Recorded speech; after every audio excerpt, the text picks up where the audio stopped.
Another suspected dengue death has plunged a St. Anne family into mourning and seeking redress for what it claims is negligence from the St. Anne's Bay Hospital. TVJ's Andrew Laidley has the details. Seizure. A mother in agony over the death of her son, a death which she claims could have been avoided if the hospital gave him the attention he needed. I was trying to get a bed for him because he was just sitting up in a wheelchair. And I told the nurse if he could get a bed, and she said, none not there, no bed no is not there. And I said, nurse, I have a hospital numbers and he need a bed to lie down and to make him feel look more better. And I went there and I look at him and I see I start to roll over. I start to roll over and it's like him in seizure. Him in seizure. And it's that time they put him on a bed and start to string him up. 25-year-old Alex Walters reportedly started to display severe fever symptoms on Saturday, February 2. That's when he was taken to the St. Anne's Bay Hospital for medical care. But according to his sister, he didn't get much care there.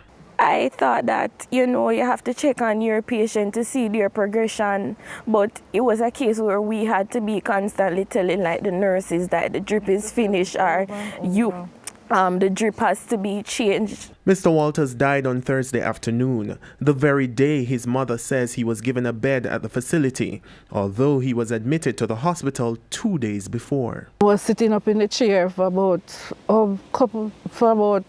2 days. He just cheered and put him in. They didn't get a bed because he was admitted to the hospital, St. Anne's Bay Hospital.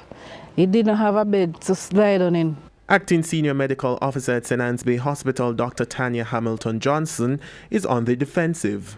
The St. Anne's Bay Hospital prides itself in ensuring that patients get the best care at all times. But there is a challenge in terms of bed space at the hospital. We have an overcrowding issue. However, the team continues to give expert management. With a thorough investigation, we'll be able to even address the other issues that they have. We'll be happy at any time to speak to the family after the thorough investigation are through. Dr. Hamilton-Johnson says while the symptoms point to dengue hemorrhagic fever, further tests are being done to confirm those suspicions.